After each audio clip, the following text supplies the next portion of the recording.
La rue de Diane à Fontenay-aux-Roses. Le 1er septembre de l'année 1831, je fus invité par un de mes anciens amis, chef de bureau au domaine privé du roi, à faire, avec son fils, l'ouverture de la chasse à Fontenay-aux-Roses. J'aimais beaucoup la chasse à cette époque, et en ma qualité de grand chasseur, c'était chose grave que le choix du pays où devait, chaque année, se faire l'ouverture. D'habitude, nous allions chez un fermier, ou plutôt chez un ami de mon beau-frère. C'était chez lui que j'avais fait, en tuant un lièvre, mes débuts dans la science des nemrods et des elzéar-blaises.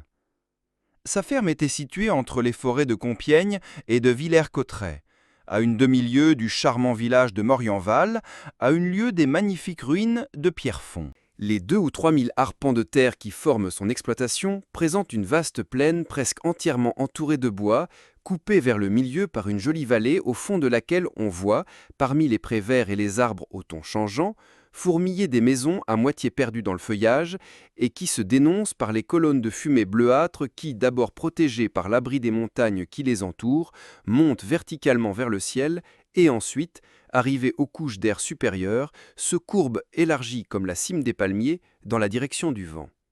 C'est dans cette plaine et sur le double versant de cette vallée que le gibier des 2 forêts vient s'ébattre comme sur un terrain neutre. Aussi l'on trouve de tout sur la plaine de Brassoir, du chevreuil et du faisan en longeant les bois, du lièvre sur les plateaux, du lapin dans les pentes, des perdrix autour de la ferme. Monsieur Moquet, c'est le nom de notre ami, avait donc la certitude de nous voir arriver. Nous chassions toute la journée et le lendemain, à 2 heures, nous revenions à Paris, ayant tué entre 4 ou 5 chasseurs, 150 pièces de gibier dont jamais nous n'avons pu faire accepter une seule à notre hôte. Mais, cette année-là, infidèle à Monsieur Moquet, j'avais cédé à l'obsession de mon vieux compagnon de bureau, séduit que j'avais été par un tableau que m'avait envoyé son fils, élève distingué de l'école de Rome, et qui représentait une vue de la plaine de Fontenay-aux-Roses, avec des étoiles pleines de lièvres et des luzernes pleines de perdrix. Je n'avais jamais été à Fontenay-aux-Roses. Nul ne connaît moins les environs de Paris que moi. Quand je franchis la barrière, c'est presque toujours pour faire 5 ou 600 lieues. Tout m'est donc un sujet de curiosité dans le moindre changement de place. À 6 heures du soir, je partis pour Fontenay, la tête hors de la portière, comme toujours. Je franchis la barrière d'Enfer, je laissai à ma gauche la rue de la Tombe-Issoire et j'enfilai la route d'Orléans. On sait qu'Issoire est le nom d'un fameux brigand qui, du temps de Julien, rançonnait les voyageurs qui se rendaient à Lutèce. Il fut un peu pendu, à ce que je crois, et enterré à l'endroit qui porte aujourd'hui son nom, à quelque distance de l'entrée des catacombes. La plaine qui se développe à l'entrée du Petit Montrouge est étrange d'aspect. Au milieu des prairies artificielles, des champs de carottes et des plates-bandes de betteraves, s'élèvent des espèces de forts carrés, en pierre blanche, que domine une roue dentée, pareille à un squelette de feu d'artifice éteint. Cette roue porte à sa circonférence des traverses de bois sur lesquelles un homme appuie alternativement l'un et l'autre pied.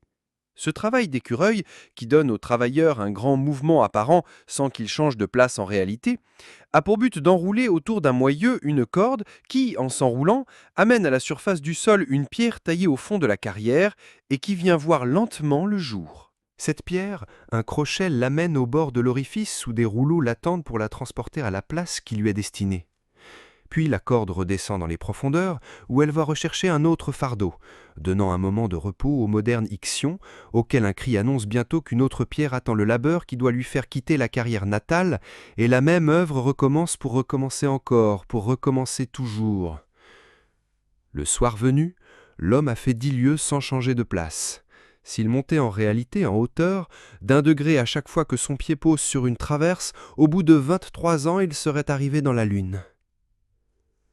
C'est le soir surtout, c'est-à-dire à l'heure où je traversais la plaine qui sépare le Petit du Grand Montrouge, que le paysage, grâce à ce nombre infini de roues mouvantes qui se détachent en vigueur sur le couchant enflammé, prend un aspect fantastique. On dirait une de ces gravures de Goya où, dans la demi-teinte, des arracheurs de dents font la chasse aux pendus. Vers 7 heures, les roues s'arrêtent, la journée est finie. Ces moellons qui font de grands carrés longs de 50 à 60 pieds, hauts de 6 ou 8, c'est le futur Paris qu'on arrache de terre. Les carrières d'où sortent cette pierre grandissent tous les jours. C'est la suite des catacombes d'où est sorti le vieux Paris. Ce sont les faubourgs de la ville souterraine qui vont gagnant incessamment du pays et s'étendant à la circonférence. Quand on marche dans cette prairie de Montrouge, on marche sur des abîmes. De temps en temps, on trouve un enfoncement de terrain, une vallée en miniature, une ride du sol. C'est une carrière mal soutenue en dessous, dont le plafond de gypse a craqué. Il s'est établi une fissure par laquelle l'eau pénètre dans la caverne. L'eau a entraîné la terre. De là, le mouvement du terrain. Cela s'appelle un fond. Si l'on ne sait point cela, si on ignore que cette belle couche de terre verte qui vous appelle ne repose sur rien, on peut, en posant le pied au-dessus d'une de ces gerçures, disparaître comme on disparaît au Mont-en-Vert entre deux murs de glace.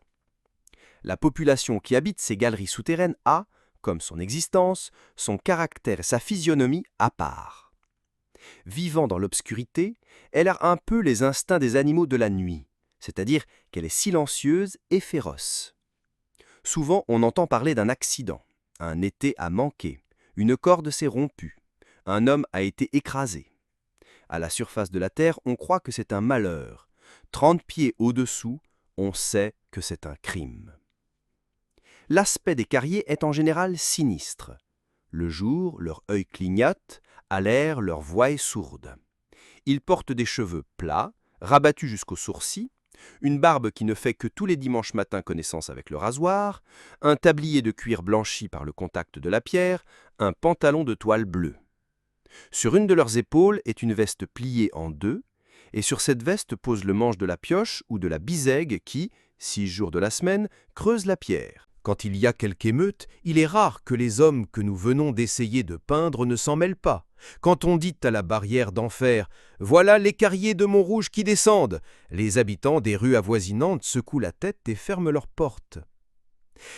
Voilà ce que je regardais, ce que je vis pendant cette heure de crépuscule qui, au mois de septembre, sépare le jour de la nuit.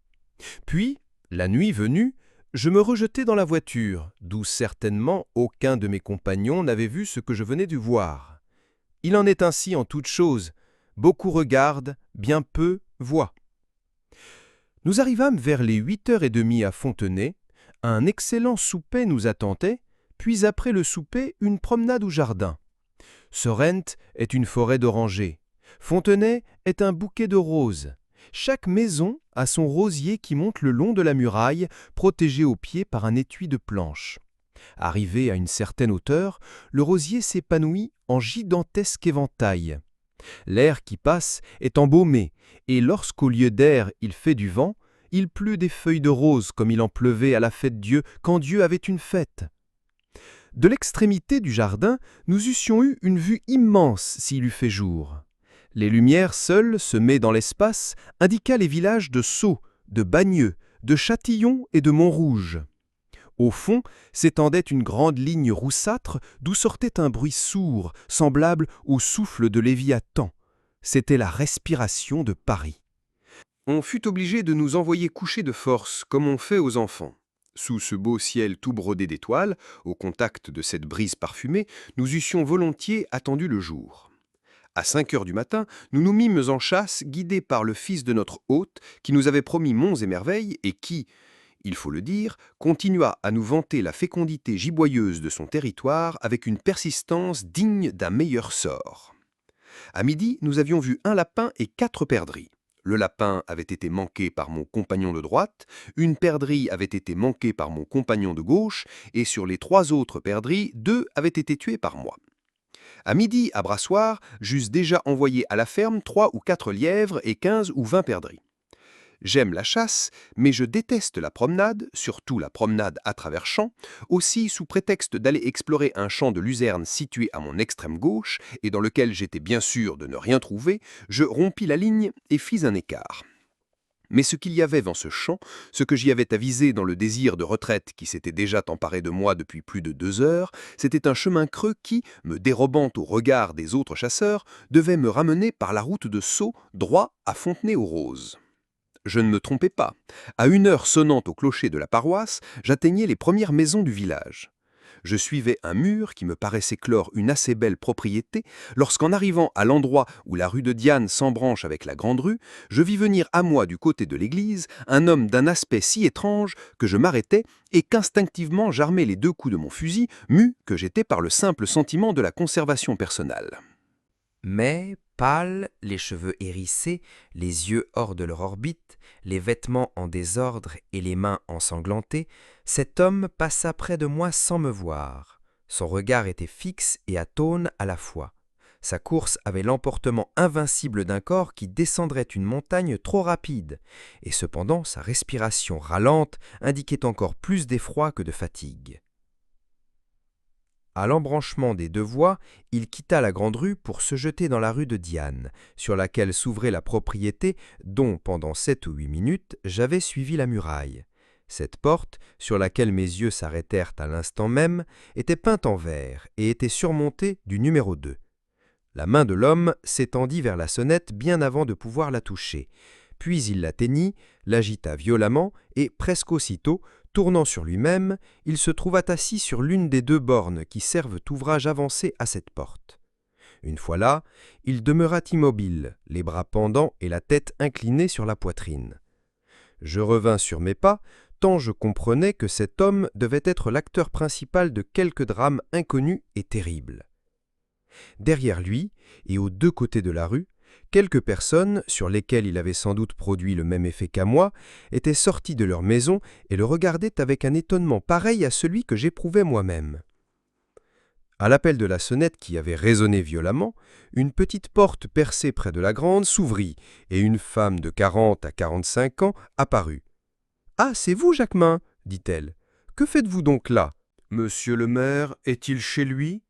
demanda d'une voix sourde l'homme auquel elle adressait la parole. « Oui. »« Eh bien, mère Antoine, allez lui dire que j'ai tué ma femme et que je viens me constituer prisonnier. » La mère Antoine poussa un cri, auquel répondirent 2 ou 3 exclamations, arrachées par la terreur à des personnes qui se trouvaient assez près pour entendre ce terrible aveu. Je fis moi-même un pas en arrière et rencontrai le tronc d'un tilleul auquel je m'appuyai. Au reste, tous ceux qui se trouvaient à la portée de la voie étaient restés immobiles. Quant au meurtrier, il avait glissé de la borne à terre, comme si, après avoir prononcé les fatales paroles, la force l'eût abandonné. Cependant, la mère Antoine avait disparu, laissant la petite porte ouverte. Il était évident qu'elle était allée accomplir près de son maître la commission dont Jacquemin l'avait chargée. Au bout de 5 minutes, celui qu'on était allé chercher parut sur le seuil de la porte. 2 autres hommes le suivaient. Je vois encore l'aspect de la rue. Jacquemin avait glissé à terre, comme je l'ai dit. Le maire de Fontenay-aux-Roses, que venait d'aller chercher la mère Antoine, se trouvait debout près de lui, le dominant de toute la hauteur de sa taille, qui était grande. Dans l'ouverture de la porte se pressaient les 2 autres personnes dont nous parlerons plus longuement tout à l'heure.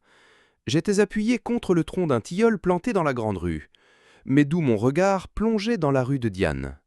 À ma gauche était un groupe composé d'un homme, d'une femme et d'un enfant, l'enfant pleurant pour que sa mère le prît dans ses bras. Derrière ce groupe, un boulanger passait sa tête par une fenêtre du premier, causant avec son garçon qui était en bas, et lui demandant si ce n'était pas Jacquemin, le carrier, qui venait de passer en courant. Puis enfin apparaissait, sur le seuil de sa porte, un maréchal ferrant, noir par devant, mais le dos éclairé par la lumière de sa forge, dont un apprenti continuait de tirer le soufflet. Voilà pour la grande rue. Quant à la rue de Diane, à part le groupe principal que nous avons décrit, elle était déserte. Seulement, à son extrémité, l'on voyait poindre 2 gendarmes qui venaient de faire leur tournée dans la plaine pour demander les ports d'armes, et qui, sans se douter de la besogne qui les attendait, se rapprochaient de nous en marchant tranquillement au pas. 1h15 sonnait.